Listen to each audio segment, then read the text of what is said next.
Listen to this scripture. And I'm going to kind of paraphrase it a bit because this is the way I do things. So I kind of think about it and I read it in three different languages so that way I can understand all the words that could possibly this thing mean. This is what I get.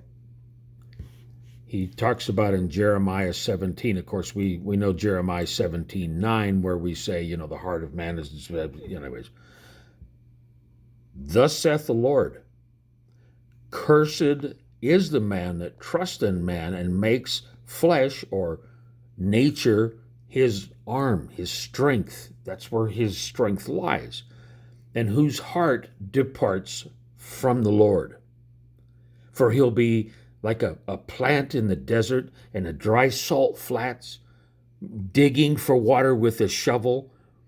And this is the kind of the course of his life. This is the way he's going to spend his life, with the closest water being 100 miles away. And he can't stop and smell the roses because he's too busy trying to keep himself and the roses alive so that he can somewhat enjoy part of his life.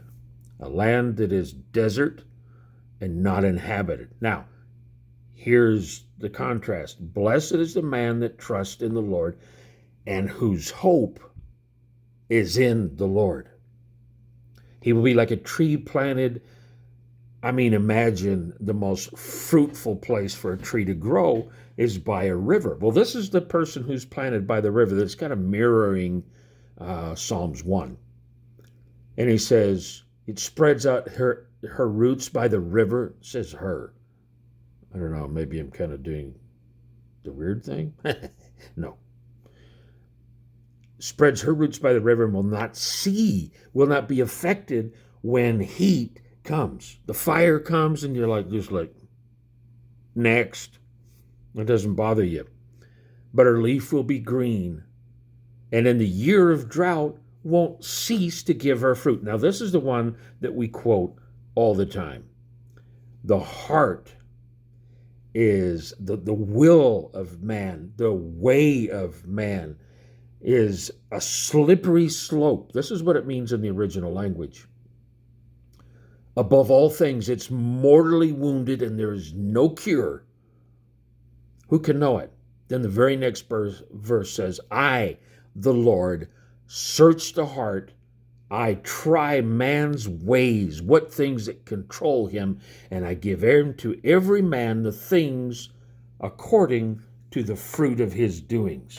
Now, as I read that, I'm thinking, for me, life is a struggle. Life isn't as easy as, it's the Lord is kind of impressing on me, give more of yourself, of your money, of who you are to me and let me handle it. And I'm kind of like, that's a great idea. I wait a minute.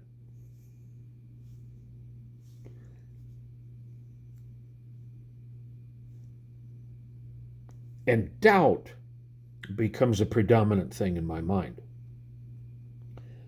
But the Lord keeps impressing me with those scriptures because he wants me to listen. And he wants me to strike out in something I've never done in my life, and that's just fully rely on him to take care of everything. If I believe he is a strong, omnipotent, omnipresent God, I'm going to have to trust that he is exactly that, period, bar none. And that's what he's really kind of touching my heart to do. This is going to be a struggle because doubt hits my head and I think, man, but, if only God knew what a needy person I am. Okay, omniscient, knows everything. He knows who I am and what I am and where I'm walking even before I walk, Psalms 139. When I sit down, when I stand up, when I start talking, you know everything of that before I've even started. And you knew it before the beginning of time. Before Genesis 1:1, you knew about that. Isn't that something awesome to think about?